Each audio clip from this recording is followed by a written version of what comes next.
Hey folks, Jimmy here, aka Pally the Dead. Welcome back to the channel and welcome to the latest issue of White Dwarf magazine. Now, as per usual with all these videos, if you like them, hit the like button, subscribe to the channel if you haven't already, and of course drop us a comment down below. I love hearing back from you guys and it goes a massive way to helping the channel too.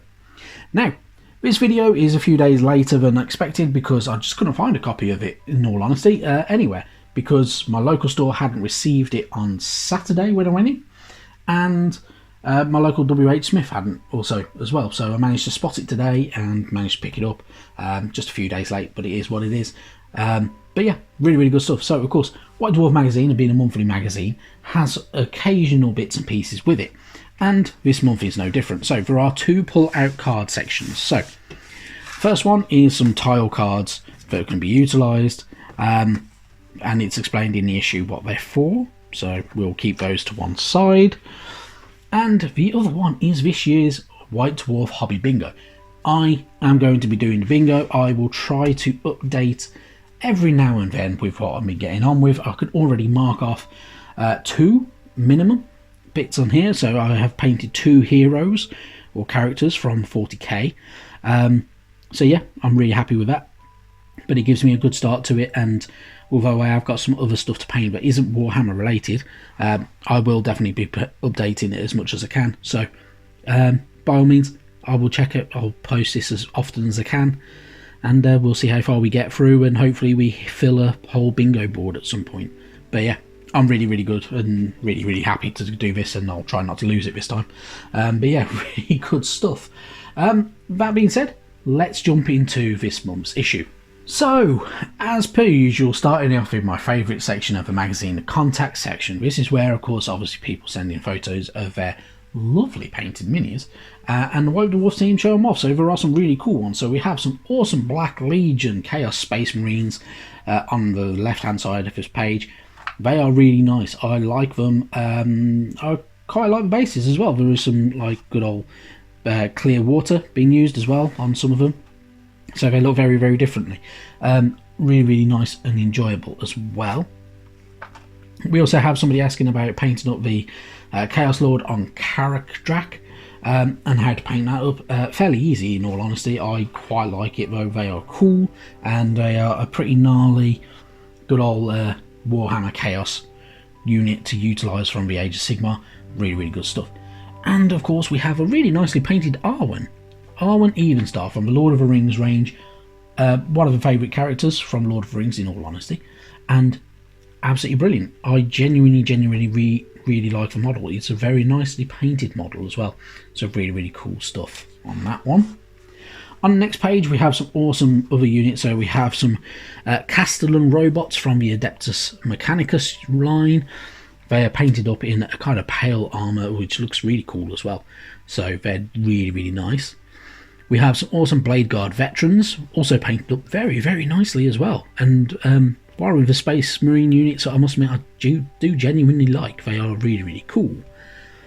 And we also get some World Eaters as well. Yeah, I kind of like them, I kind of don't like them. The packs are always a bit weird with extra bits on the end. But yeah, they're really nice. We have an awesome Sigvald Prince of Slaanesh.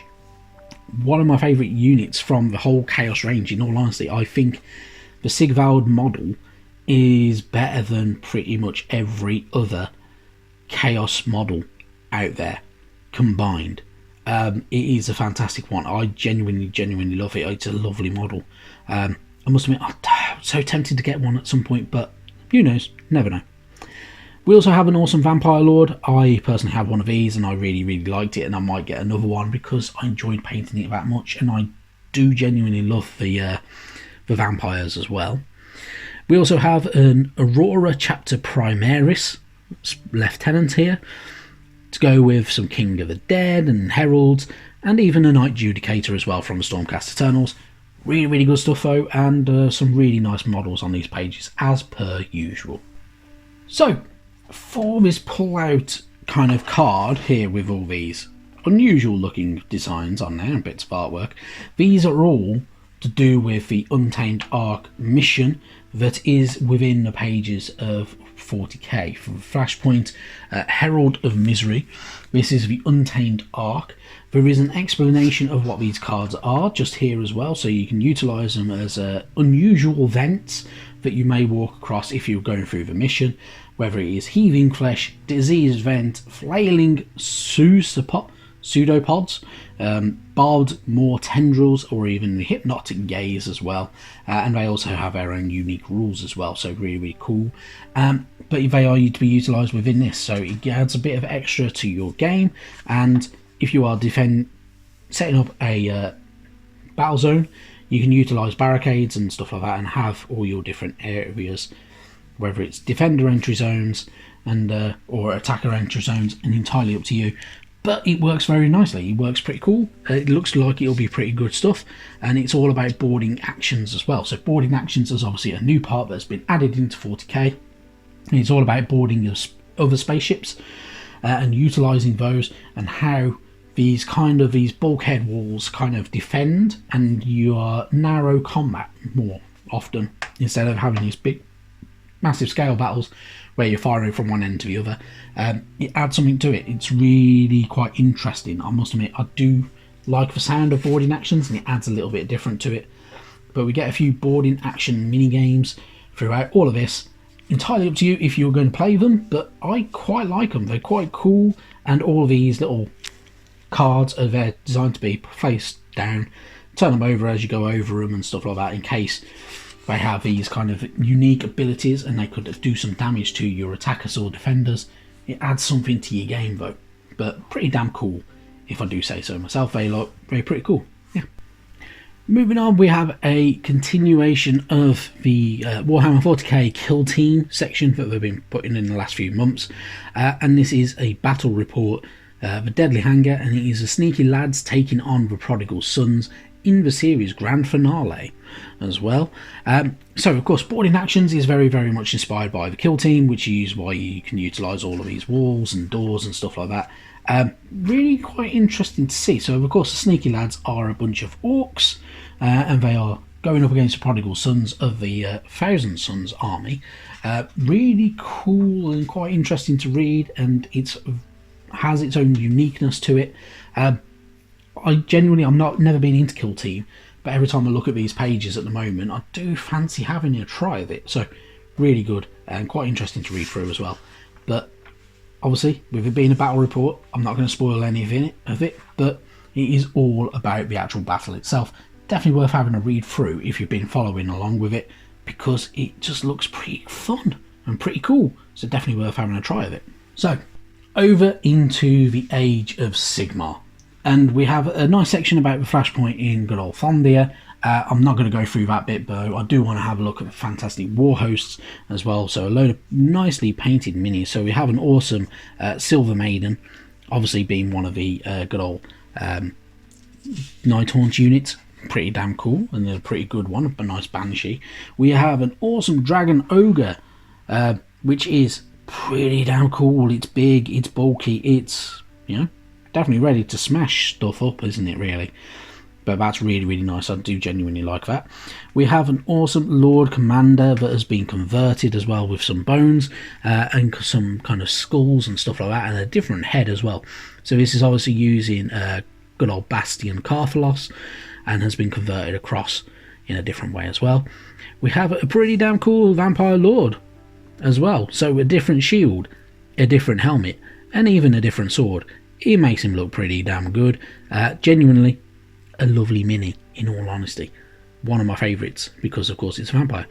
We also have an awesome Abhorrent Archregent as well, some of it from the good old Flesh Eater Courts. Another one, I genuinely like that model. I have that model, and it is one of my favourite ghouls, considering the ghouls are a little bit crap. But yeah, it's really, really good stuff. Then we also have some more minis on the other pages. So we have a very nicely done Lady Alienda as well, without her handmaidens, but instead of having a couple of Milemorn Banshees by the sides of her, we have a very kind of monochrome Belladama Volga. Belladama Volga being obviously the first of the Viacos vampires. Another one from Soulblight Gravelords, which is a pretty damn cool mini. but it looks very nice, all mainly black, white and grey. Looks fantastic. I genuinely like that. It looks really nice, and it looks very, very different. It's like a proper old school Hammer horror style mini, which is pretty damn good. We have an awesome Skitter Shank, good old Skitter Shank, one of the Ratmen from the Underworld sets. Another one, a really cool mini, in all honesty, there, isn't he? So good old Skaven. I have a soft spot for Skaven. We have a pretty cool Alrak the Drowner. We're using part of the Gloontide Shipwreck as well as part of its mini, which works very, very well, doesn't it? It looks really nice. Genuinely pretty damn cool. So there is a mix of minis here. So there is the Gloontide Shipwreck, there is parts of a black coach, and then there is Ulrak as well, the Drowner, hanging around there. So that looks really cool. That is probably one of the nicest conversions I've seen for a very long time, and adding a few bits and pieces to it makes it look pretty damn good. Then we have some more Soulblight Gravelords. We have Lady Anika, and we also have a Vampire Lord, which look brilliant. They look really cool. I really like the Vampire Lord having them wings, which makes it look pretty damn good and makes him look very, very different. Takes on a different edge to it as well, which looks pretty damn cool. The Lady Anika, a really, really nicely painted mini. Very well done. I like the way the dress has been done in red. Makes it look a bit different and a little bit more kind of blood orientated, which is genuinely how you would see the Soulblight Gravelords anyway, in all honesty. And then we have some pretty cool other minis. So we have an awesome Branch Wraith as well up here. Really, really cool. Very vibrant greens and yellows there. We have a very, very vibrant Demon Prince. This is a converted Demon Prince. This is using good old Zechian horrors and eyes and stuff like that, using good old Indrasta as part of the main base of a model. So it's like a Stormcast Eternal has been taken over by a Demon Prince, which works very, very well, especially with that colour scheme. It makes it look very, very weird, very, very eerie, and so bright and vibrant, but really cool. And we also have a Vampire Lord on a Zombie Dragon. So this is, of course, the good old dragon mini that you can get from the Stormcast Eternal Rage, like Krondis, being converted up with a good old vampire as a rider. Looks really decent. It's very well done. If you're willing to spend that much money on a mini and then take chunks out of it, then good on you. I personally, I genuinely have a fear of doing that, in all honesty, but it looks really well. It's very, very nicely done. I do actually have a really kind of an awe-inspired and kind of like a, yeah, I wish I'd done something like that kind of a moment with that. But really good stuff. We also have a nice Venari Lord and a Vengorian Lord as well on here, and of course Gobsprak from the good old new Cruel Boys range. They all look really good. Very, very nicely painted minis, some really nice conversions. Genuinely, I love seeing stuff like this because it just inspires me to do something a bit different every now and then, and generally I don't actually get around to it, but it does inspire me to kind of have a crack at it at some point in the future. So really good stuff there. And then finally we have the inside of the studio section. So of course I have missed out sections, including a very nice Lord of the Rings section, I must admit, and I have moved on straight onto this section, but we have some really cool minis to look at on here. The Season of Skirmish. So the Season of Skirmish was a huge success here at Warhammer Studios, with over 40 people taking part in painting and gaming challenges. So Skirmish warbands, there are some really, really nice ones here. So we have some Horns of Hashut. We have some Rottenmire Creed just up here as well. We also have some very nicely painted Primaris Infiltrators that look really cool. And also some Corsair Void Scarred and more. And then on the other page, the Hobby Bingo's already started at good old Warhammer Studio, so they've already got some people that have done bits and pieces to them, so really cool stuff. We have an awesome Sagittor, which is a mini that I personally have, and I need to get around to painting in all honesty, because I genuinely haven't got around to it yet. We have an awesome Zombie Dragon. I like him, he's pretty damn cool, especially with having part of the Azerite Ruins as part of the base. Makes him stand out, makes him look really good. Gives it a bit of height, gives it a bit of epicness to it, and makes it look far better. Really, really good stuff though. With all of that said though, I genuinely kind of do enjoy doing these videos. If you do enjoy them, hit the comment down below. I will be doing a survey at some point very, very soon, whether you want me to carry on doing White Dwarf videos or step back from them, and then it might give me a bit more time to do some more painting videos and other bits and pieces, or even some discussion topics. But if you have any suggestions of what kind of video you might want to see in the future, drop it in the comment down below. I would love to hear back from you guys. But now that is all said and done, thank you very much for watching. I'll see you sometime soon. Bye bye now.